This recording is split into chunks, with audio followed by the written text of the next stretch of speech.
अस्सलाम वालेकुम। प्रोग्राम सवाले के साथ मैं हूं मारिया मेमन। आज की टॉप स्टोरीज है। पंजाब में तरीन फैक्टर कितना अहम है। इस हफ्ते पाकिस्तान तहरीक इंसाफ ने तरीन ग्रुप को बड़ा टफ टाइम दिया है और बड़ा वाज़ेह जवाब दिया है अपने एक्शन से।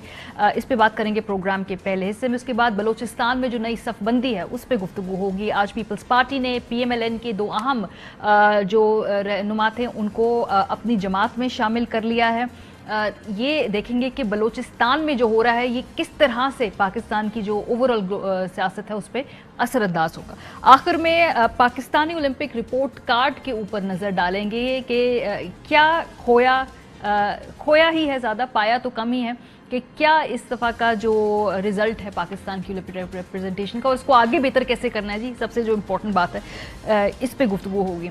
आगाज़ करते हैं। तरीन ग्रुप जो था पिछले चंद हफ्तों पहले बड़े जोबन पे इस तरह था कि बजट से पहले उनकी ज़रूरत भी बहुत ज़्यादा थी।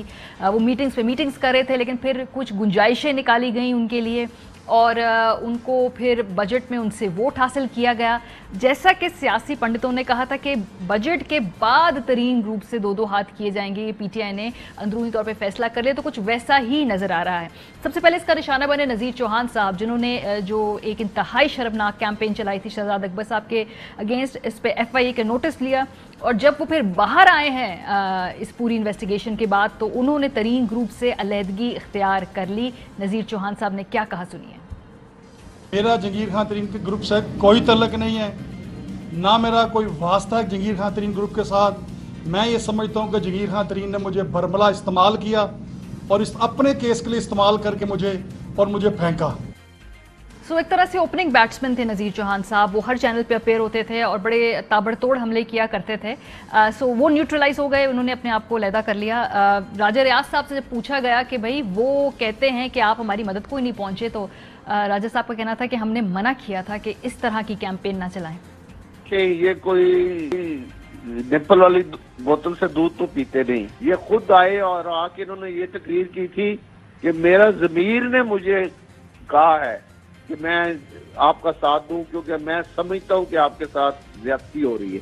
ये इनके अल्फाज से। बल्कि इन्होंने इमरान खान साहब के बारे में भी एक सख्त बात की जिस पर हमने इन्हें मना किया था कि देखें हमारा लीडर इमरान खान है, आप तो इमरान खान के पीछे भी पड़ गए हैं, तो ये बात ना करें, इस तरह बात गलत होगी। तहरीक इंसाफ के लिए तो एक बड़ी अच्छी बात है कि अगर तरीन ग्रुप के हल्के से प्रेशर डालने पे उसके अंदर की जो क्रैक्स है वो बहुत ज़्यादा विजिबल हो गए। दूसरी कैजुअलिटी जो थी वो ओन चौधरी साहब की थी। उनको बुलाया गया, ओन चौधरी साहब को, वो वज़ीर आला के मुआविन खुसूसी बराए सियासी उमूर थे, उनसे इस्तीफ़ा तलब कर लिया गया। ज़राए के मुताबिक ओन चौधरी पर अरकान असेंबली को तरीन ग्रुप में लाने के लिए लॉबिंग का इल्ज़ाम था। ज़राए के मुताबिक ओन चौधरी को पहले वज़ीर आला ऑफिस बुलवाया गया, फिर तरीन ग्रुप से अलहदा होने का कहा गया और इनकार पर मुस्ताफ़ी होने का कहा। ओन चौधरी साहब ने चूज़ ये किया कि वो इस्तीफ़ा दे देंगे, वो बहरहाल तरीन ग्रुप के साथ ही हैं।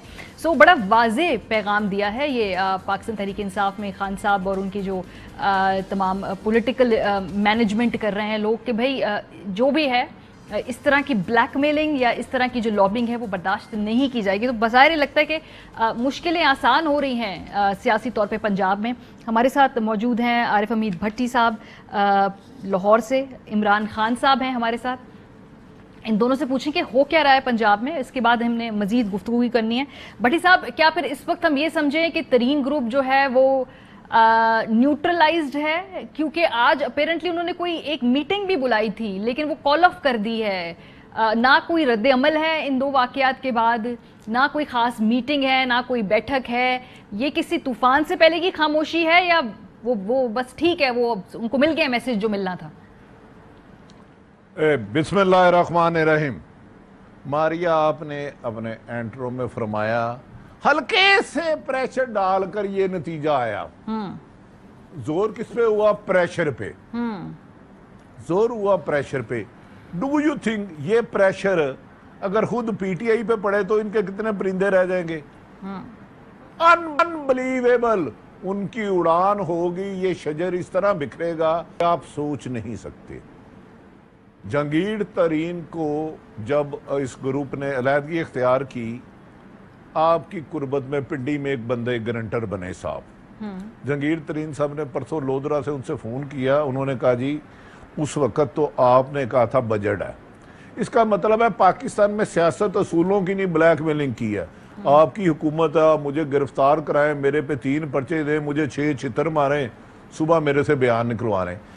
وہ جو نذیر چوہان نے محترم شہزاد اکبر صاحب کے لیے کہا تھا غلط کہا تھا, نہیں کہنا چاہیے تھا, لیکن اسی دن انہیں ریسٹ ہونا چاہیے تھا. صحیح. ایف آئی اے کو سام بن کے پرچے کے اوپر 17 دن بیٹھنا نہیں چاہیے تھا, پولیس کو 2 مہینے بیٹھنا نہیں چاہیے تھا. یہ بلیک میلنگ کی اب سیاست ختم کر دینی چاہیے, یہ طاقت کی سیاست ختم کر دینی چاہیے. اسی سے آپ نے صحافت کو زیر کیا, ساری عمر تباہ کیا صحافت کو. ہمیں پھر ڈرایا, دمکایا, گولیاں مروائی, پروگراموں پہ پابندیاں لگائی. تو جہانگیر ترین کا فیکٹ میرے خیال میں آج جو آپ بھی انٹرو میں آپ نے کہا بلوچستان, اکتوبر کے بعد سیاست میں اہم پیش رفت ہوگی. اکتوبر کے بعد, آفٹر اکتوبر 2021 کئی لوگ ادھر ادھر ہوں گے. عمران خان صاحب کی حکومت کو کوئی خطرہ کے ساتھ ہے, کیونکہ میں نے ہمیشہ ایک ہی عرض کی ہے, ایک کال ایم کیو ایم کو جو 100 دفعہ کہہ چکی الگ ہونے لگے, ایک کال کاف لیگ کو, تو حکومت ختم. اس میں کوئی زیادہ شور نہیں ہے. پاکستان میں اتنی آج تک کمزور حکومت کبھی نہیں رہی. تو ابھی بٹی صاحب کیا سین ہے؟ یہ ترین گروپ جو ہے, ترین گروپ ہے, سبھی ریاکٹ نہیں کیا, وہ انتظار کر رہے ہیں, کچھ سوچ رہے ہیں, کوئی اسٹریٹجی بنا رہے ہیں, یا پھر کس چیز کا انتظار کر رہے ہیں؟ نہیں, میں نے عرض کیا ہے جہانگیر ترین صاحب کو بجٹ سے پہلے جنہوں نے چپ کرایا تھا, کیونکہ شہباز شریف نون لیگ سے بھی مذاکرات ہو گئے تھے, کاف لیگ سے بھی ہو گئے تھے, اور پیپلز پارٹی سے بھی ہو گئے تھے. پھر اس دوران طاقتور حلقے شامل ہوئے. انہوں نے جہانگیر ترین صاحب کو کہا ہم کمٹمنٹ دیتے ہیں کوئی انتقامی کاروائی نہیں ہوگی. اس کمٹمنٹ پہ جہانگیر ترین صاحب نے, میرا خیال ان کی انفارمیشن غلط ہوئی. جیسے ہی وہ وقت نکلا, اگر اس دن کی میں ویڈیو بجا دوں, میں نے کہا تھا سب سے پہلے نذیر چوہان ہوگا, اور عمران خان صاحب نے 6 لوگوں کی ویڈیو دیکھی ہے, 6 کے 6 اندر ہوں گے. اچھا, اگر جہانگیر ترین صاحب نے کچھ نہ کیا, جہانگیر ترین گروپ کے 6 بندے ریسٹ ہوں گے. آج ہوں, 6 مہینے بعد ہوں. ان کے ڈی پی او آئی بھی ان کے پیچھے لگی ہوئی ہے, انہیں واچ کر رہی ہے. ان کے حلقے کے عموماً پنجاب میں سیاست ہے پٹواری اور تھنے دار کی, ڈپٹی ان کے محالف لگا دیے گئے ہیں, وہ ان کے فون نہیں سنتے. ان کے لوگوں کو اٹھانا شروع کر دیا, بھائی یہ 6 ضلعوں میں ہو رہا ہے, اگر وہ کہیں گے نہیں ہو را تو میں ان ڈی پی او کے نام لے دوں گا. یعنی اس وقت حکومت جو ہے وہ فل تھروٹل ترین گروپ کے خلاف بڑی سٹرونگ سٹانس لے رہی ہے, اور یہ کوشش ان کی یہ ہے کہ بھئی ان پہ مزید دباؤ ڈالا جائے. عمران, ابھی آپ, چونکہ آپ لوگ دونوں لاہور میں موجود ہیں, یہ جو ترین گروپ کی فی الحال خاموشی 2 بڑے اہم اس ہفتے ایونٹس ہوئے ہیں, اور دونوں میں جو ہے ایک بڑا واضح پیغام دیا گیا ہے کہ بھئی یہی پوزیشن ہے, نہ بات ہوگی, نہ کسی دباؤ میں آیا جائے گا. سو یہ خاموشی کس بات کا پیش خیمہ ہے؟ بولنے کے لیے کچھ نہیں ہو تو پھر خاموشی زیادہ بہتر ہوتی ہے.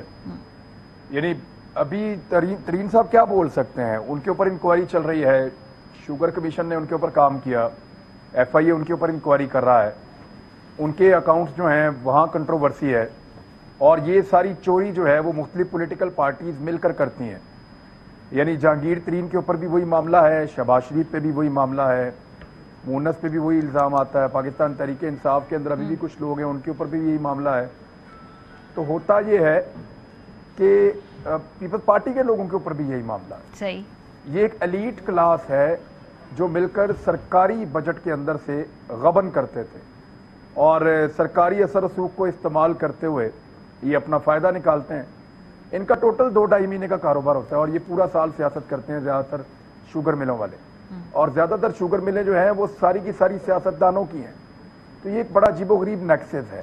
اب یہ پہلی دفعہ جب اس کو میں نے اسٹڈی کیا تو ہمیں سمجھ آنا شروع ہوا, اور پھر عمران خان صاحب کے لیے بھی بہت ساری چیزیں حیران کن تھیں, لیکن یہ لوگ کبھی بات باہر نکلنے نہیں دیتے. آپ حیران ہو جائیں گے کہ جب میٹنگز ہوتی رہی ہیں تو ان میٹنگز کے اندر تمام پولیٹیکل پارٹیز کے ایک دوسرے کے جانی دشمن ایک ساتھ بیٹھ کے ان کے لوگ حکمت عملی بناتے رہے, اور ایک ساتھ بیٹھ کے سوچتے رہے کہ اب ہم نے بچنا. पहली दफा इस माफिया के ऊपर किसी ने हाथ डाला। सही। अभी बोलने के लिए है कुछ नहीं। लेकिन इमरान साहब एक सेकंड, पहले भी बोलने के लिए वीक फुटिंग पे थे, भाई इंक्वायरियां खुली हुई हैं, लेकिन उस वक्त भी डिनर किए गए, बुलाया गया, प्रेशर ग्रुप बनाया गया, वो मीडिया पे उनके लोग आए, उन्होंने वहां पे आके बाकायदा अपनी जो है एक अपना मौकफ दिया।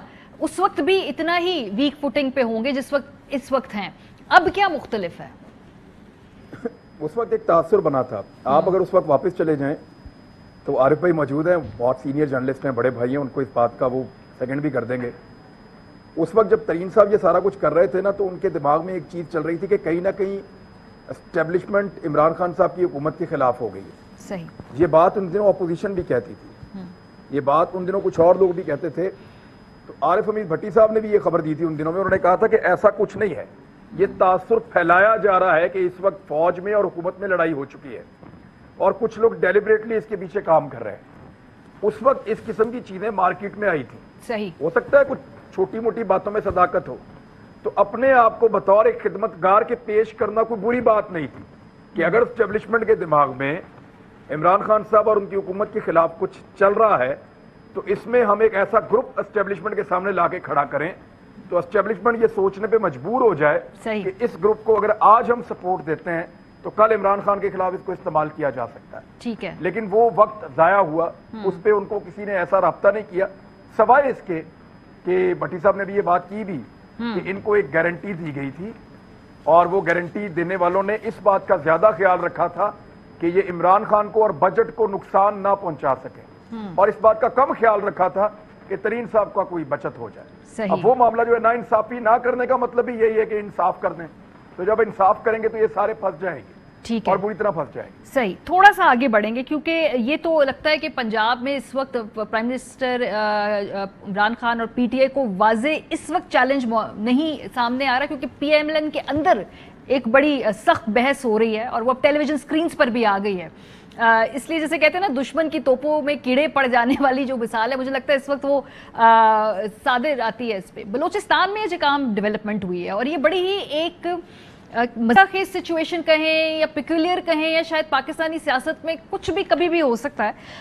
आज बिलावल भुट्टो ज़रदारी ने सनाउल्लाह ज़हरी साहब को और ये अब्दुल कादिर बलोच साहब को खुद कोयटा गए बिलावल और वहाँ पे उनको पीपल्स पार्टी का ये जो आप पहनाते हैं चादर पहनाते हैं वो पहना के अपनी जमात में उनको शामिल कर लिया। सनाउल्लाह ज़हरी साहब ने कहा जी हम भी शहीदों के वारिस हैं, हमने आज से पीपल्स पार्टी ज्वाइन कर ली है। सो ये खुद अनाउंस किया स्टेज पे, उन्होंने आके ज़रा सुनी। मैं भी शहीदों का वारिस हूँ, बिलावल भी शहीदों का वारिस है, इसीलिए इस पार्टी को मैंने ज्वाइन किया। अपने तमाम पीपल्स पार्टी का बाकायदा हिस्सा है। अच्छा, शॉर्ट टर्म मेमोरी हमारी कौम की है लेकिन इतनी भी नहीं है। ये जनवरी 2018 का हमने अखबारी तराशा निकाला जब वज़ीर आला बलूचिस्तान मुस्ताफ़ी हुए थे। सनाउल्लाह ज़हरी साहब ही थे उस वक्त। तहरीक अदम एतमाद पर रायशुमारी से पहले इक़्तिदार छोड़ दिया। उन्होंने कहा ये वज़ीर आज़म के मशवरे पे हमने किया। वज़ीर आला के लिए सियासी सरगर्मियाँ तेज़ थीं और उन्होंने कहा कि सबको साथ लेकर चलेंगे, ज़बरदस्ती इक़्तिदार से चिमटा नहीं रह सकता। उसके बाद बहुत दफ़ा पूछा गया, आसिफ अली ज़रदारी साहब से मुझे याद है ख़ास तौर पे इंटरव्यू में पूछा गया बलूचिस्तान हुकूमत के हवाले से, तो उस हुकूमत को तब्दील करने का बाकायदा एक तरह से क्रेडिट लिया था उन्होंने। ज़रा देखिए। बलूचिस्तान की जहां तक बात है, मैं ये ज़रूर कहता हूं कि उनको मैंने दुआ ज़रूर दी थी। दुआ और दवा देना हम सियासत के साइंटिस्ट का, सियासी लोगों का काम है। बलूचिस्तान की हुकूमत शायद आपकी अपना रही, ये मैं मानता हूं। मैंने आपको पिछले जलसे में कहा था कि आपकी हुकूमतें हम हटा सकते हैं, गिरा सकते हैं, हम सिर्फ वक्त का इंतजार करते हैं कि जमहूरी तरीके से हम आपसे हुकूमत लें ताकि जमहूरियत का नुकसान ना हो। जी भट्टी साहब, आज वही ज़हरी साहब जो है वो पीपल्स पार्टी में शामिल हो गए हैं। मेरा ख्याल है फ्यूचर का जो मंजर में पीपल्स पार्टी अपने आप को ज़रा एक सीरियस पोजीशन में देख रही है, अपने आप को कंटेंडर के तौर पे पिच कर रही है, वो उसमें अपना अपनी जगह देख रहे हैं।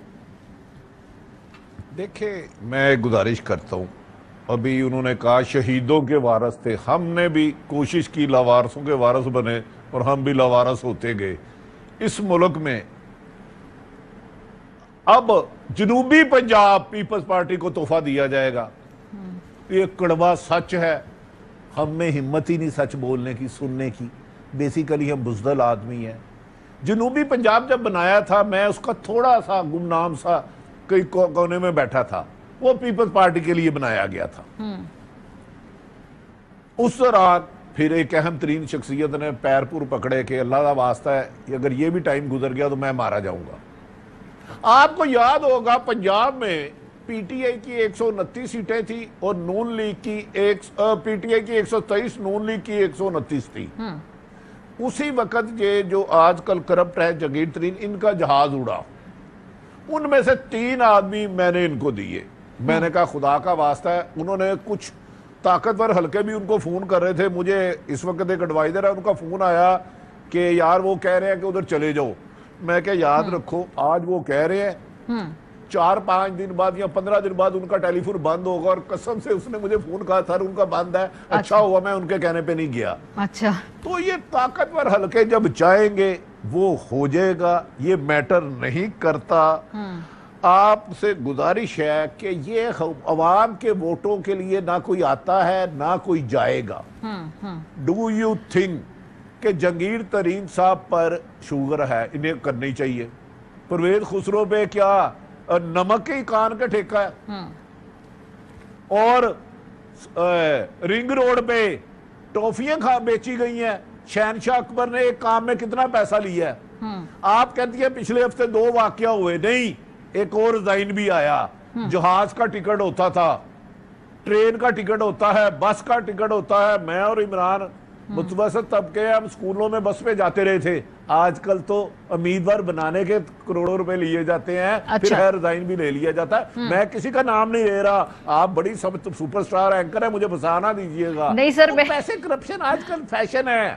یہ کوئی برائی نہیں ہے. یہ میں آپ بیوقوف لوگ ہیں. عمران چھوٹا بھائی ہے, وہ یار کرپٹ وہ کرپٹ تو پیدا کیے جاتے ہیں. اچھا لیکن یہ جو میں کہہ رہا ہوں یہ جو بلوچستان والی مجھے پنجاب کی سیالکوٹ پہ ایک الیکشن پہ پتا کرے اچانک ریزائن کس سے لیا گیا, اس کی وجوہات کیا تھی. ٹھیک ہے اب آپ مسکرا رہی ہیں اور سمجھ بھی گئی ہیں. یس سر, وہ سب کو پتہ ہے ریزگنیشن, وہ سب کو معلوم ہے ریزگنیشن جو آیا ہے وہ وجوہات کے اوپر ضرور ہے. یہ ریزگنیشن کی وجوہات دیکھیں, یہ نہیں ہو سکتا کہ زرداری کی کرپشن حرام کی نجائز, نواز شریف کی کرپشن نجائز اور اس دور میں ہو جائز. یہاں مجھے دین اور دنیا کا کوئی ایسا فکرہ بتا دے جس میں کہا ہو کہ یہ کرپشن حلال ہے وہ حرام ہے. ٹھیک ہے, صحیح ہے. یہ سٹوری نا, میں تھوڑا سا اس کے اوپر فوکس عمران میں واپس لے کر آنا چاہتی ہوں, کیونکہ پی ایم ایل این کہتی رہی ہے کہ پیپلز پارٹی جو ہے وہ تو اپوزیشن کر ہی نہیں رہی ہے. ابھی دیکھیں نا ادھر بھی پی ایم ایل این کے لوگوں کو انہوں نے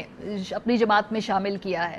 سو وہاں پر بلوچستان میں Peoples Party actually P M L N کے اندر سے پوچنگ کر کے لوگ جو ہے وہ اپنی جماعت میں کر رہے ہیں. وہ پی ٹی آئی یا باقی جماعتوں میں آئی ڈونٹ نو وہ کوشش کر رہے ہیں, ہو نہیں رہا, لیکن visibly P M L N target تھا ان کا بلوچستان میں. یا مجھے correct me if I am wrong. دیکھیے ثناء اللہ زہری کے اینگل سے آپ سوچیں, ان کے لیے بہت مشکل تھا پیپلز پارٹی کے اندر جانا. پیپلز پارٹی کے ساتھ انہوں نے بڑی مخالفت کی ہوئی ہے. پی ٹی آئی میں اس وقت خیبر پختونخوا میں جگہ نہیں بنتی, اور بلوچستان میں جو ہے وہ سیٹلمنٹ ایسی ہے کہ وہاں پہ بھی نہیں بنتا معاملہ. الٹیمیٹلی اگر یہ کسی پارٹی میں جا سکتے تھے ثناء اللہ زہری صاحب, تو یا تو فضل الرحمان کے پاس جا سکتے تھے, لیکن فضل الرحمان صاحب کا پرابلم آپ کو پتہ ہے, اور کسی اور چھوٹی جماعت میں جانا جو ہے وہ بھی اپنی پولیٹیکل خودکشی تھی. تو ایک نیشنل لیول کی جماعت میں جانے کے لیے پیپلز پارٹی سے اچھا آپشن اور کوئی بچتا نہیں تھا. تو وہ پیپلز پارٹی میں چلے گئے. جہاں تک تعلق ہے پیپلز پارٹی کا, پیپلز پارٹی ابھی اس طرح کی کچھ اور حرکتیں کرے گی. تھوڑے دن پہلے ہم لوگ آپس میں یہ بات بھی کر رہے تھے, میں اور عارف بھائی اکٹھے بیٹھے ہوئے تھے, جب یہ زرداری صاحب آئے لاہور میں. زرداری صاحب لوگ وعدہ کر کے لے کر آئے کہ آپ کو یہاں پہ بڑے بڑے تگڑے بندے ہم دیں گے, وہ بندے پیپلز پارٹی کو جوائن کریں گے اور آپ کی بڑی بلے بلے ہو جائے گی, اور بندوں کے نام بھی ان کو بتائے گئے. زرداری صاحب بڑی خوشی خوشی آئے, کوئی 1 ہفتہ یہاں پہ رہے, اور یہ خبر جو بریک کی تھی سب سے پہلے وہ بھی بٹی صاحب نے کی تھی کہ یہاں سے جو بندے ان کو ملے ہیں انہوں نے بھی بعد میں وضاحت دی ہے کہ جی ہم ویسے ہی ملے ہیں, وہ پارٹی جوائن نہیں کر رہے. پنجاب میں پیپلز پارٹی کے پلے ابھی کچھ نہیں ہے, لیکن پیپلز پارٹی ابھی ہاتھ پاؤں مارے گی, اور ان کو مارنے بھی چاہیے. وجہ یہ ہے کہ پاکستان تحریک انصاف نے सीरियस नोट्स पे, यानी संजीदगी के साथ उन्होंने फैसला किया कि अब जरा सिंध में भी जाएं। सही। और वाकई उन्होंने इसको डिस्कस किया, एक दफा नहीं, उन्होंने कुछ 10 दफा डिस्कस किया, उन्होंने इसके ऊपर प्लानिंग की है। वो कुछ ऐसे बंदे तोड़ना चाह रहे हैं, कुछ इस तरह के बंदे काबू करना चाह रहे हैं जो सिंध में पीपल्स पार्टी का मुकाबला कर सके, और उसमें बड़े अजीब अजीब नाम भी आएंगे। आप और मैं एतराज भी करेंगे ये किस तरह के बंदे ले लिए पीटीआई ने, लेकिन वो लेंगे, वो अगले आने वाले दिनों में वो तनकीद बर्दाश्त करेंगे, लेकिन वो बड़े हॉर्सेस को वो लेंगे और उनको लेके सिंध में पीपल्स पार्टी का मुकाबला करेंगे। अब पीपल्स पार्टी को उस मुकाबले के लिए अपने आप को ना सिर्फ तैयार करना है, अच्छा, बल्कि दूसरे सूबों में ये शो करना है कि हम एक नेशनल लेवल की पार्टी अभी भी है और हम अभी भी बंदे तोड़ सकते हैं, हमारी अहमियत बहुत ज्यादा है और हम गवर्नमेंट इन वेटिंग है, यानी अब हमारी बारी। जी जी जी, पीएमएलएन की हो गई, पीटीआई की होगी, अब हमारी बारी। ये तासुर क्रिएट करना बड़ा जरूरी है। हालांकि ग्राउंड पे आप देखें तो पीटीआई की मकबूलियत, पीपल्स पार्टी की मकबूलियत कहीं भी नहीं है, कहीं भी नहीं है। ये जो आजाद कश्मीर का इलेक्शन हुआ उसमें पीपल्स पार्टी की कामयाबी की जो सबसे बड़ी वजह है, मैंने वहां जाके सर्वे किया, वो ये है कि 5 साल पीएमएलएन ने काम ही कोई नहीं किया। हाँ। वो सारा कसूर पीएमएलएन का था। ये सारी सीटें पीपल्स पार्टी जीत जाती है अगर पीएमएलएन 5 साल काम करती। ठीक है। राजा फारूक हैदर वहां पे कोई ऐसी जगह या चीज आपको नहीं दिखा सकते जो कहे मैंने बनाई है, या नहीं कह सकते कि ये मेरा कारनामा है। So basically anti PMLN vote, anti PMLN vote के बलबूते पे उनको सीट्स मिली है ना। मुस्लिम कॉन्फ्रेंस ने बनाई थी या वो पीपल्स पार्टी ने बनाई थी। ठीक है। तो इसलिए पीपल्स पार्टी का वहां पे वोट है। पीएमएलएन ने काम ही नहीं किया 5 साल, इसकी वजह से उनको डेंट पड़ा। सही। भट्टी साहब, ये मुझे थोड़ा इस बहस को समेटना है। ये जो सिंध में पीटीआई की ख्वाहिशात हैं, प्राइम मिनिस्टर साहब ने जाना भी है अब अगले महीने, सिंध में बड़ा वो फोकस कर रहे हैं इस वक्त। आप दोबारा देख रहे हैं बयानबाजी बड़ी तेज से हो रही है। पीपल्स पार्टी ने भी शायद भांप लिया है कि अब ये जो सियासत का अगला अगर मैच पढ़ना है ना, वो सिंध में पढ़ना है। और इसके लिए शायद गुलाम अरबाब रहीम को उन्होंने अपना स्पेशल एडवाइजर भी बना दिया है इसी उस काम के लिए। तो सिंध में पीटीआई जो है, आपको लगता है कि सीरियस थ्रेट, सीरियस चैलेंजर हो सकती है? देखिए मारिया, मेरी अपनी राय के मुताबिक नवाज शरीफ साहब ने भी सिंध तोड़ने की बहुत कोशिश की थी, वो कामयाब नहीं हुए। मेरा ख्याल है पीटीआई भी कामयाब नहीं होगी, खुसूसन अंदरूने सिंध। वो एक सरदारी निज़ाम है, उधर सड़क हो ना हो, स्कूल हो ना हो, पेट में रोटी हो ना हो, कहते हैं वोट साई पटोदा बेनजीर दा। मेरी अपनी राय, और मैं आजकल फिर इस स्टोरी पे बहुत तेजी से काम कर रहा हूँ।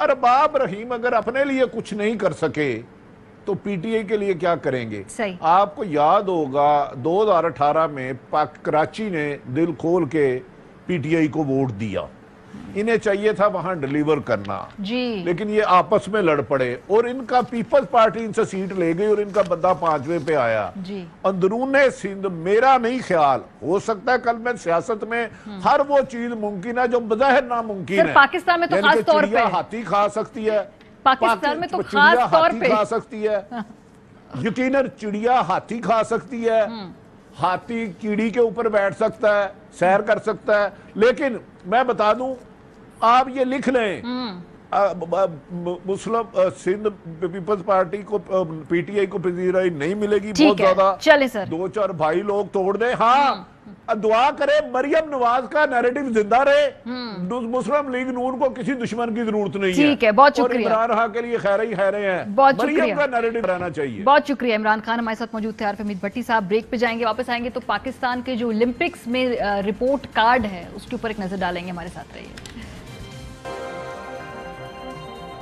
Welcome back. प्रोग्राम के हिस्से में हम बात करेंगे पाकिस्तान का जो ओलंपिक का सफ़र है वो कैसा रहा, और जो ओवरऑल स्पोर्ट्स में इस दफ़ा परफॉर्मेंस थी उसका एक रिपोर्ट कार्ड हमने तैयार किया है। कितने एथलीट्स ने हिस्सा लिया, वो किस किस मरहले तक पहुंचे, आइए देखते हैं। अरशद अदीम जिन्होंने कल जेवलिन थ्रो में हिस्सा लिया था, पूरी कौम ने मुकाबला देखा, 5वीं पोजीशन में पहुंचने में वो कामयाब हो गए थे। तलहत तालिब अगेन वेट लिफ्टिंग का जो मुकाबला था वो भी पूरी कौम ने देखा, बड़ी उम्मीदें थी वहाँ मेडल वो ले पाएंगे, अच्छी परफॉर्मेंस दी, 5वीं पोजीशन तलहत तालिब ने भी ली। बिस्मा खान तैराकी में ये इन्होंने हिस्सा लिया था मुकाबलों में, इब्तदाई मुकाबले में ही ये बाहर हो गई थी, ये नाकाम हो गई थी। मोहम्मद हसीब तारिक तैराकी का मुकाबला इब्तदाई मुकाबले में ही नाकाम। माहौर शहजाद बैडमिंटन इब्तदाई राउंड में ही ये निकल गई थी। शाह हुसैन शाह जूडो में इब्तदाई मुकाबले में ही नाकाम। नजमा परवीन एथलीट इब्तदाई मुकाबले में ही नाकाम हो गई थी। गुलाम मुस्तफ़ा बशीर रैपिड फायर का जो मुकाबला था उसमें इन्होंने 10वीं पोजीशन हासिल की। खलील अख्तर रैपिड फायर के मुकाबले में 15वीं पोजीशन हासिल की। गुलफाम जोसेफ एयर पिस्टल इवेंट में इब्तदाई मुकाबले में ही नाकाम हो गए थे। तो ये 10 एथलीट्स हैं जो पाकिस्तान को यहाँ पर रिप्रेजेंट कर रहे थे। हॉकी में ये दूसरी मर्तबा है ओलंपिक्स में कि पाकिस्तान ने क्वालिफाई नहीं किया। तो जी ये तमाम हिसाब और खाता है। बात करेंगे, हमारे साथ इस वक्त तलहा मौजूद हैं और तलहा तालिब वेट लिफ्टिंग 67 किलोग्राम कैटेगरी में उन्होंने 5वीं पोजीशन हासिल की। एथलीट से ही हम पूछेंगे, उन्हीं से जानेंगे जी कि क्या उनके चैलेंजेस हैं, कैसे जो हम रॉक बॉटम हिट किया इससे आगे बढ़ेंगे, वो क्या चाहते हैं रियासत से, हुकूमत से। बहुत शुक्रिया तलहा में ज्वाइन करने के लिए। तलहा सबसे पहले तो बताइए, मुबारक हो, आप यहाँ तक पहुँचे हैं, पूरी कौम ने देखा आपका मुकाबला, मुश्किलात, दुश्वारियाँ, चैलेंजेस बताइए, कैसे यहाँ तक पहुँचे आप? मेरी जो मेन काज जो मैं आपको बताऊं, जो मुझे इसमें जो मैं समझता हूँ कि मेरे लिए बहुत बड़ी रुकावट थी, वो फैसिलिटीज़ का ना होना था। क्योंकि एक स्कूल में मैं ट्रेनिंग करता था तो वेट भी नहीं था मेरे पास, जैसे कॉम्पिटिशन्स पे होता है और जैसे बाहर के लोग ट्रेनिंग करते हैं जिन वेट्स पे जो स्पेसिफिक वेट लिफ्टिंग के लिए होता है, तो मेरे पास वो वेट भी नहीं था। तो काफ़ी ज़्यादा रुकावटें मुझे इसके साथ साथ पेश आई। तो लेकिन मैंने अपना जज्बा जो था मेरा, जो मेरी हिम्मत थी, वो मैंने हारने नहीं दी, अपना हौसला मैंने टूटने नहीं दिया। और 45 साल बाद जब ओलंपिक्स में मुझे जब पता लगा कि मैं जा रहा हूँ ओलंपिक्स में 45 साल बाद, तो एक और ज़्यादा मेरे अंदर ख्वाहिश पैदा होगी कि इंशाल्लाह वहाँ पे जाके सिर्फ पार्टिसिपेट नहीं करना बल्कि अच्छा परफॉर्म करना है। जो आपने बात कही कि आपके पास फैसिलिटीज़ की कमी थी, ये सबसे बड़ी रुकावट थी। हमारे देखने वालों को थोड़ा सा ज़रा समझाइए कि आप किस तरह ट्रेनिंग कर रहे थे और जिनसे आपका वहाँ पे मुकाबला था, जिन प्लेयर्स से दुनिया भर से जो आए हुए थे, उनकी और आपकी ट्रेनिंग में क्या फ़र्क है, कितना फ़र्क है, ज़रा ताकि देखने वालों को पता चले कि आपने कैसी कैसी जगह से किस तरह ट्रेन करके ख़ुद को यहाँ तक लेके आए हैं टॉप 5 में। मैं एक स्कूल में आपको बताया ट्रेनिंग करता था, तो जो टाइमिंग होती है वेट लिफ्टिंग की, वो मेरे दिन में 3 टाइम यानी कि आप ट्रेनिंग करनी होती है एक अच्छा एथलीट बनने के लिए। तो स्कूल की टाइमिंग थी, अगर सुबह वो 6 बजे स्कूल लग रहा है तो मैंने सुबह 3 बजे तहज्जुद से लेके फजर तक 5 बजे तक मैंने स्कूल फ्री कर देना था। फिर स्कूल की टाइमिंग 6 बजे स्टार्ट थी। फिर ऐसे ही जब दोपहर होती थी तो 2-2:30 बजे जब स्कूल बंद होता था तो 3:30-4 बजे आके मैं अपनी ट्रेनिंग शुरू करता था और मुसलसल 4-5 घंटे ट्रेनिंग सेशन करके तो फिर मैं घर चला जाता था। 2-3 घंटे रेस्ट करके तो फिर मैं रात की ट्रेनिंग के लिए प्रिपेयर होकर फिर आ जाता था। और मेरी निस्बत अगर जो बाकी एथलीट्स हैं जिनके साथ मैंने कम्पीट किया उनको देखा जाए तो उनका जो ट्रेनिंग कैंप था वो सारा साल नहीं टूटता, उनका वो जारी रहता है। और उनके पास हर तरह की फैसिलिटीज़ होती है, डॉक्टर उनके पास मौजूद होते हैं, फिजियोथेरेपिस्ट हैं वो उनके पास मौजूद होते हैं। तो अगर किसी को इंजरी, तो स्पोर्ट्स का हिस्सा इंजरी होती भी है अगर किसी को, तो वो फौरी उसका ट्रीटमेंट शुरू कर देते हैं। तो मेरे पास कोई ऐसी सहूलियात मौजूद नहीं थी कि मैं अपना क्या कहते हैं इंजरी भी है तो मैंने खुद कवर करनी है, बीमार मैंने खुद कवर करना है। तो कोई स्पोर्ट्स का डॉक्टर नहीं था मेरे साथ। और साथ कोचिंग, मेरे वाला साहब मुझे ट्रेनिंग देते थे, तो कोचिंग के लिहाज से जितना वो कर सकते थे उन्होंने किया। लेकिन जो मेन काज जैसे बताया वो इक्विपमेंट का था, एक प्लेटफॉर्म भी नहीं था मेरे पास। बस आना, मैंने जिम में एक वुडन का जो पीस था, लकड़ी का पीस, वो आके मैंने ज़मीन पे बिछाना और अपनी ट्रेनिंग शुरू कर देनी। फिर वैसे उठा के तो मैंने वापस रख के तो घर चले जाना। कमाल है, कमाल है। मतलब जितनी मुश्किल हालात में आपने ट्रेनिंग की है। तलहा, थोड़ा सा आगे बढ़ के अब मैं पूछूंगी कि आप जैसा जो एथलीट है, जो दुनिया में 5वें नंबर पे, यानी दुनिया में जितने भी एथलीट्स हैं आपकी कैटेगरी के, उसमें आपकी 5th पोजीशन है, क्या चाहते हैं अब आप आगे? किस तरह का ताउन चाहते हैं, किस तरह की सपोर्ट चाहते हैं? क्या हुकूमत क्या कर सकती है अब यहाँ से आगे आपकी सपोर्ट के लिए? अब गवर्नमेंट ऑफ पाकिस्तान सब चीज़ें उन्हीं के अंडर हैं। मैं उनसे यही अपील करूँगा कि एक यानी कि हर शहर में ट्रेनिंग एकेडमी बनाई जाए जिसमें अच्छा वेट हो, جو اسٹینڈرڈ کا ہے، اکوپمنٹ ہو جہاں پہ آگے کوئی بھی یعنی کہ یوتھ جو چیمپئن ہیں، جونیئر چیمپئنز ہیں، وہ آگے ٹریننگ کر سکیں، اور ٹریننگ کیمپس لگائے جائیں جو اچھا کیا لیتے ہیں فیسیلیٹیٹ کریں، اچھی سپورٹ وہاں پہ ہو، اچھی ڈائٹ ہو، سپلیمنٹس کے جو اخراجات آئیں وہ یہ اٹھائیں تاکہ جو ایتھلیٹ ہے وہ مائنڈ فری ہو کے اپنی ٹریننگ کر سکے۔ صحیح۔ ایک ایتھلیٹ پہ کتنا خرچہ آتا ہے لگ بھگ پر ایئر؟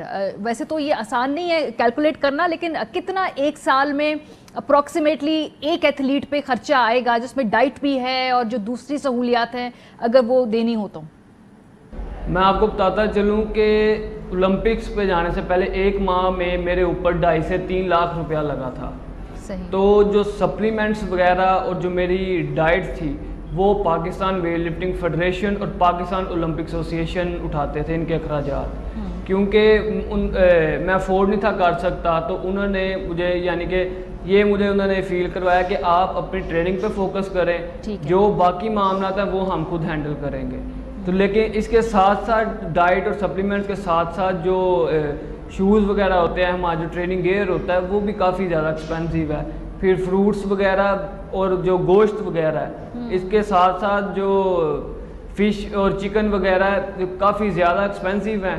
تو ایتھلیٹ جو اچھا ایتھلیٹ جس نے بننا ہے وہ ایک پراپر پلان کے ساتھ چلتا ہے۔ تو میرے خیال سے کہ 1 ماہ کی جو میری کاسٹ آئی تھی وہ 2.5 سے 3 لاکھ روپیہ تھی۔ ٹھیک ہے، تو اتنا ایک اچھے ایتھلیٹ کے لیے جو ہے ماہانہ کم از کم خرچہ ہے، اس سے آگے ہی ہوگا جتنا بھی زیادہ بڑھے گا۔ اچھا یہ مجھے بتائیے کہ جیسے حکومتی سرپرستی کی جو ایک طریقہ ہے وہ یہ بھی ہے کہ آپ چھوٹی عمر میں آئیڈینٹیفائی کر لیں کہ کون کون سے کھلاڑی ایسے ہیں جن میں پوٹینشیل موجود ہے، تو یہ مجھے بتائیے کہ جب یہ کیسے آئیڈینٹیفائی کر سکتے ہیں؟ آپ کے نزدیک میں تجویز لینا چاہتی ہوں ایتھلیٹ سے ہی، اور دوسرا یہ کہ پھر کتنا وقت لگتا ہے ایک ایتھلیٹ کو تیار کرنے میں کہ جب وہ انٹرنیشنل مقابلوں میں تیاری کے لیے بالکل ریڈی ہو جائے؟ 8 سال کی عمر میں نے اپنی ویٹ لفٹنگ کا آغاز کیا، تو میں سمجھتا ہوں کہ یہی ایج ہوتی ہے ایک پراپر، جب جیسے جیسے آپ کی ایج بڑھتی جاتی ہے تو جو آپ کا وہ جو کانفیڈنس لیول اور ایکسپیرینس ہوتا ہے وہ وقت کے ساتھ ساتھ بڑھتا جاتا ہے۔ تو ویٹ لفٹنگ میں یہ نہیں کہ سٹیپ 1 سے آپ ڈائریکٹ سٹیپ 10 پہ چلے گئے ہیں، تو سٹیپ 1 2 3 4 اس طرح یعنی کہ ڈسٹرکٹ لیول پہ پہلے کمپیٹ کرنا پڑتا ہے، پھر ڈویژن لیول پہ، پھر پنجاب کے لیول پہ، پھر اس کے بعد نیشنل لیول پہ۔ نیشنل کے جو ٹرائلز ہوتے ہیں اس کے بعد جو انٹرنیشنل کمپٹیشن ہوتا ہے اس کے لیے سلیکشن ہوتی ہے، پھر 1-2 ماہ پہلے جو اے اور بی ٹیم جو جیتی ہوتی ہے نیشنل چیمپئن شپ کے جو ٹرائلز ہوتے ہیں تو ان دونوں کے پھر کمبائنڈ ٹرائلز ہوتے ہیں، پھر جو ون کرتا ہے تو انٹرنیشنل کمپٹیشن پہ وہ جاتا ہے۔ تو میں سمجھتا ہوں کہ یوتھ جو ان سے ہماری اسپیشلی یوتھ جو چیمپئنز ہوتے ہیں، جونیئر چیمپئنز ہوتے ہیں، ان کا ٹریننگ کیمپ لگایا جائے، کیونکہ ہر ملک کا جو فیوچر ہے وہ یوتھ پہ ڈیپینڈ کرتا ہے۔ تو میری یہی حکومت سے درخواست ہے کہ ان کے ٹریننگ کیمپس لگائے جائیں، اچھا کوچ مہیا کیا جائے، اچھا ویٹ ان کو مہیا کیا جائے، تاکہ آنے والے وقتوں میں میرے جیسے اور بھی بہت سے لوگ ہیں جو پاکستان کا نام روشن کرنا چاہتے ہیں لیکن فیسلٹیز کی وجہ سے وہ کچھ نہیں کر پا رہے، تو آنے والے وقتوں میں انہیں سپورٹ کی جائے اور انشاءاللہ پاکستان کے لیے گولڈ میڈل سب حاصل کریں گے۔ بہت شکریہ طلحہ طالب ہمارے ساتھ تھے، اور بڑی پتے کی بات کی کہ بھائی اس ملک میں اتنی نوجوان کی جو پرسنٹیج ہے، ایک یوتھ بلج ہے، ان کنسٹرکٹیو ایکٹیویٹیز میں ان کو ڈالیں، فنڈز خرچ کریں تاکہ وہ بجائے ادھر ادھر وقت ضائع کریں سپورٹس کے اندر جو ہے اپنی انرجیز کو کنزرو کریں، اور ملک کے لیے کچھ اگر کرنے کی خواہش ہے تو ان کو سپورٹ کریں۔ جو سپورٹس کے اندر یہ ریڈیکلائزیشن ہوتی ہے یا انتہا پسندی ہے، اس کے خلاف اگر نوجوانوں کو سپورٹس کی طرف راغب کیا جائے، یہ سب سے اہم قدم ہوتا ہے اپنے ملک میں ترقی اور پروگریس دیکھنے کے لیے۔ ڈاکٹر فہمیدہ مرزا صاحبہ وفاقی وزیر برائے بین الصوبائی رابطہ ہمارے ساتھ موجود ہے، بہت شکریہ ڈاکٹر صاحبہ۔ مجھے معلوم ہے آپ نے سنا جو اس وقت طلحہ طالب صاحب نے کہا، اور ان کو بلانے کا میرا مقصد یہ تھا کہ وہ ایتھلیٹ جس نے جا کے وہاں مقابلہ کرنا ہے پریسائسلی وہ کیا چاہتا ہے، انہوں نے آئیڈینٹیفائی کر کے بتایا ہے کہ یہ مسائل ہیں اس وقت اور اس کے اوپر حکومت کو فوری طور پہ توجہ دینی ہوگی، اور خاص طور پہ جو انہوں نے یہ بات کی کہ جی اکیڈمیز کی بہت زیادہ فقدان ہے، آج ہم کام کرنا شروع کریں گے تو کوئی 8-10 سال بعد اس کے ریزلٹ سامنے آئیں گے۔ سب سے پہلے تو جو یہ ریکمنڈیشنز ہیں ان کی اس حوالے سے اس پہ ذرا ہم بات کر لیتے ہیں کہ اب we have hit rock bottom almost, hopefully اس سے آگے بہتری کے لیے جو ریکمنڈیشنز ذرا اس پہ میں آپ کا کامنٹ لینا چاہوں گی۔ جی ایک تو ماریہ صرف یہ کہ یہ بہت بڑا سبجیکٹ ہے، یہ 10-15 منٹ کا نہیں ہے، میں چاہوں گی آپ اس پہ پورا پروگرام کریں۔ اس کے بعد میں طلحہ طالب کو بھی مبارکباد دینا چاہوں گی، کیونکہ واقعی وہ ایک جس محنت سے یہاں پہنچے ہیں، اور جو بھی انہوں نے باتیں کہی ہیں میں بالکل اس کو ڈینائی نہیں کر سکتی ہوں، جو کچھ انہوں نے کہا بالکل صحیح کہا ہے، لیکن یہ سب باتیں جو چیز ظاہر کر رہی ہیں کہ جو پورے اس نظام کی خرابی ہے، جو یہاں پہ انسٹیٹیوشنز کو تباہ کیا گیا، اور یہ 1 سال 2 سال کی بات نہیں کر رہی ہوں، یہ سالوں کا جو ہے کہ نااہلی کہوں، ایک سسٹمیٹک طریقے سے ان اداروں کو، سپورٹس کے جتنے انسٹیٹیوشنز ہیں ان کو تباہ کیا گیا۔ اور میں یہ پہلے بھی کہہ چکی ہوں کہ اس ملک کی بدقسمتی ہے کہ یہاں کی جو شخصیات ہیں وہ اس ملک سے بھی شاید بڑی ہیں، ادارے تو چھوٹی چیز ہو گئی، ملک سے بھی بڑی ہیں، اور اس لیے وہ سمجھتے ہیں کہ اگر وہ نہیں تو پوری چیزیں ختم ہو جانی چاہیے۔ بہرحال یہ نہ صرف ہمارے اوپر ایک بہت بڑی ذمہ داری ہے، لیکن یہ بہت بڑی ذمہ داری ہے آج حکومت پہ کہ وہ اپنا ریگولیٹری رول ادا کرے، اور اس میں دیکھے کہ جو بھی نیشنل سپورٹس فیڈریشنز کے نام پہ جو آج فیڈریشنز بنی ہوئی ہیں، کیا وہ جینوئن ہے؟ کیا پی او اے کا کردار صحیح ہے؟ کیا آپ یہ پیرل فیڈریشنز جو بھی ہیں، اور جس طرح یہاں پہ سپورٹس کا میں جو بتاؤں کہ سٹرکچر کا بگاڑ ہے، اس میں پی ایس پی کو بھی کہتی ہوں، اس میں نیشنل سپورٹس فیڈریشنز بھی کہتی ہوں، اور پی او اے کو بھی کہتی ہوں، اور یہ تینوں ذمہ دار ہیں کہ لیکن ڈاکٹر صاحبہ جیسے پچھلے میں ماریہ، کیونکہ اس میں ہمارے ملک کا بچہ سفر کرتا ہے اور پاکستان کا نام خراب ہوتا ہے، تو میں اب آ جاؤں کہ جو ان کی ریکمنڈیشنز ہے اس کے اوپر دیکھیے، سب سے پہلے تو ہمیں اس ملک میں ایک پراپر پالیسی کی ضرورت ہے۔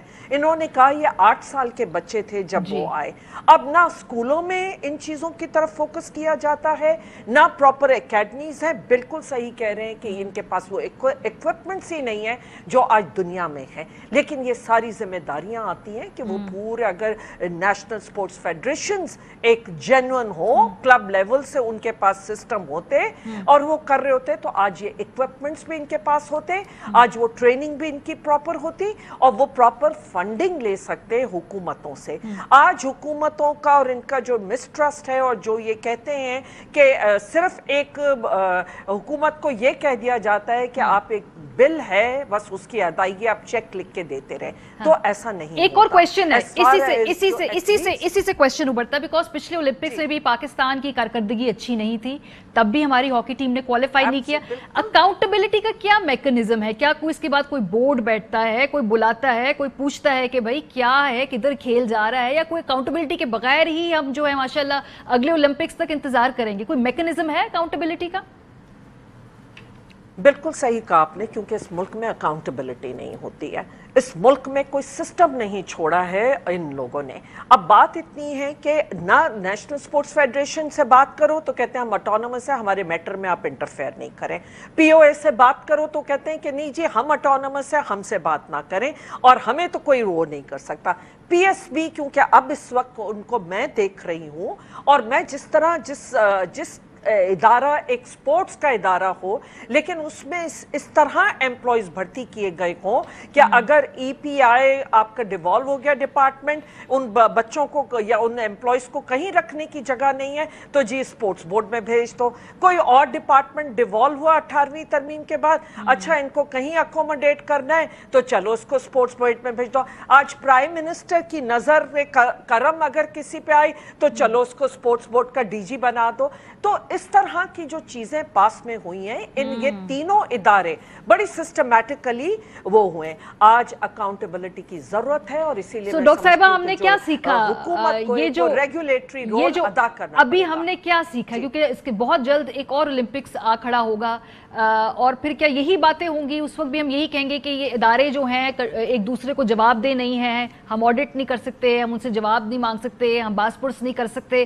کیا 2-3 سال بعد جب اگلے اولمپک سے پہلے ہم یہی گفتگو کر رہے ہوں گے، یا کچھ کوئی پالیسی بھی ہے آگے، کوئی ول بھی ہے؟ देखिए मारिया, डेफिनेटली विल है, इसीलिए मैं राइट डायरेक्शन में हम मूव कर रहे हैं। पहली दफ़ा अगर पाकिस्तान की हिस्ट्री में एक ट्रांसपेरेंट तरीके से पीएसपी का डीजी लगा हो तो ये सबसे बड़ी बात है, और वो मेरी इंटेंशन जाहिर करता है। अगर वो स्क्वाश प्लेयर आपने सुने होंगे जो ये रहे हैं गोल्ड मेडलिस्ट, इतने मेडल, जो खुद ये डीजी पीएसपी हैं ये भी स्क्वाश प्लेयर रहे हैं और मेडल्स लेते रहे हैं, और अगर वो प्लेयर भी रहे हैं, उन्होंने स्पोर्ट्स को मैनेज भी किया है, तो इसलिए आज उनकी अपॉइंटमेंट को 4 या 5 महीने हुए हैं, और जिस मुश्किलात का फेस करके मैंने इनको अपॉइंट कर सकी हूँ वो मैं जानती हूँ, या हमारे यहाँ पे जो जानते हैं क्लोज। देखिए, मुझे इसमें मीडिया के सपोर्ट की बहुत जरूरत है। एक आंखें बंद करके बात करना, आप अकाउंटेबिलिटी करते हैं, आप ये देखते हैं। आइए जरा मैं दिखाऊं कि हमने जब से मैं आई हूं मैंने 3 सालों के अंदर जो किया, और आज हमारी नेशनल स्पोर्ट्स पॉलिसी जो है वो तैयार है। मुझे सबसे ज्यादा रेजिस्टेंस कहां से आ रहा है? पीओए। क्यों? क्योंकि उनकी अकाउंटेबिलिटी से वो ऊपर हैं। अगर मैं और रेजिस्टेंस का नेशनल स्पोर्ट्स फेडरेशंस, क्योंकि वो भी अकाउंटेबिलिटी से अपने आप को ऊपर समझते हैं। तो अब जो है कि ये चीजों को अगर हमने दुरुस्त नहीं किया तो हमने अभी तक मुल्क को नुकसान पहुंचाया है, और फर्दर नुकसान पहुंचाएंगे। और तलहा तालिब जैसे लोग जो अपनी मेहनत, या अरशद नदीम जैसे लोग अगर यहां तक पहुंचते हैं और उसके बाद इतने चंद अब जानती है 0.82 जी, जरा सी नज, जरा सी सपोर्ट होती, जरा सी सपोर्ट होती, बहुत शुक्रिया डॉक्टर। और ये तलहा तालिब जी, जरा सी सपोर्ट की बात नहीं है, दे वर ट्रेन, यहाँ तक पहुंच चुके थे जी। अब जाहिर है कि यहाँ जहाँ यहाँ पहुंच चुके थे, इन्होंने अपने ट्रायल्स में इससे बेहतर परफॉर्म किया था। लेकिन डॉक्टर साहब देखिए, जो चीज यहाँ मैनेजमेंट में बेहतर हो सकती थी, बेहतर कोचेस दिए जाते थे, कोचेस का मुकाबला है, फिर सहूलियात का मुकाबला है, फिर अपनी नर्व्स को मैनेज कैसे करना है, इसके लिए थेरेपिस्ट भी होते हैं। बहरहाल बहुत शुक्रिया वक्त निकालने के लिए, आपने सही कहा, ये बहुत बड़ा टॉपिक है, इस पे हम गाहे बगाहे प्रोग्राम्स करते रहेंगे। ब्रेक पे अब हम जाएंगे, उसके बाद टिकटॉक हमारे मुल्क में माशाल्लाह हर चंद माह बाद बैन हो जाता है, फिर वो बैन हट जाता है, फिर बैन हो जाता है। इस्लामाबाद हाईकोर्ट तक मामला चला गया। हमारे साथ रहिए। Welcome back. आखिर में बात करेंगे टिकटॉक की, जिस पे पाकिस्तान में बार बार पाबंदी लग जाती है। शटलकॉक की तरह कभी पाबंदी लगती है फिर हटाई जाती है। इस मुल्क में कितनी मरतबा टिकटॉक पे पाबंदी लगी है, आइए इसका जायज़ा लेते हैं। 9 अक्टूबर 2020 पीटीए ने गैर अखलाकी मवाद की शिकायत पर टिकटॉक इंतज़ामिया के अदम ताउन के बायस टिकटॉक पर पाबंदी लगा दी थी। फिर 19 अक्टूबर 2020 टिकटॉक इंतज़ामिया की तरफ से गैर अखलाकी मवाद शेयर करने वाले अकाउंट्स ब्लॉक करने की यकीन दहानी पर पीटीए ने पाबंदी हटा दी थी। फिर आया 11 मार्च 2021, पेशावर हाई कोर्ट ने भी गैर अखलाकी मवाद की वजह से टिकटॉक पर पाबंदी लगा दी। 1 अप्रैल 2021 टिकटॉक इंतज़ामिया ने गैर अखलाकी मवाद हटाने की यकीन दहानी कराई। पीटीए के दलाइल उस वक्त थे, पेशावर हाई कोर्ट ने फिर पाबंदी हटा दी थी। 28 जून 2021 सिंध हाई कोर्ट ने गैर अखलाकी मवाद की शिकायत पर दोबारा टिकटॉक पर पाबंदी लगा दी थी। 2 जुलाई 2021 सिंध हाई कोर्ट ने पीटीए को गैर अखलाकी मवाद की निगरानी के लिए मौसर लाएअमल बनाने के अहकाम जारी करते हुए पाबंदी हटा दी थी। और अब 21 जुलाई 2021 पीटीए ने फिर गैर अखलाकी मवाद की शिकायत पर टिकटॉक इंतज़ामिया के अदम ताउन के बायस टिकटॉक पर पाबंदी लगा दी है। अब इस्लामाबाद हाई कोर्ट तक ये मामला गया, वहाँ पर क्या कहना था चीफ जस्टिस अतर मिनल्ला साहब, उनके जो रिमार्क्स हैं टिकटॉक के हवाले से ज़रा देखिए। पेशावर और सिंध के फैसलों में कहीं नहीं लिखा कि आप टिकटॉक को मुकम्मल तौर पर बंद कर दें। पीटीए ने दोनों अदालतों के फैसलों का गलत इस्तेमाल किया। पीटीए को मैकेनिज्म बनाने का कहा गया था, लेकिन आपने एप्लीकेशन को ही बंद कर दिया। हर तरह की वीडियोस तो यूट्यूब पर भी होती हैं, अगर पाबंदी ही वाहिद हल है तो फिर यूट्यूब और गूगल भी बंद कर दें। भारत ने तो चीन की एप्लीकेशन होने की वजह से टिकटॉक को बंद किया था, अब क्या पीटीए भारत के साथ खड़ी हो गई? पीटीए बताए कि टिकटॉक के फ़वाइद और नुकसानात से मुताल्लिक आज तक क्या रिसर्च की गई है। ये 21वीं सदी है, इसमें लोगों का ज़रिया मुआश सोशल मीडिया एप्लीकेशंस के साथ जुड़ा है। टिकटॉक ज़्यादातर मुआशरे के पसमानदा तबके की कमाई का ज़रिया है। पीटीए वफाकी हुकूमत के साथ मुशावरत से मैकेनिज्म बनाए और आइंदा 23 अगस्त की समाअत पर टिकटॉक की बंदिश के मुतालिक अदालत को मुतमईन करे।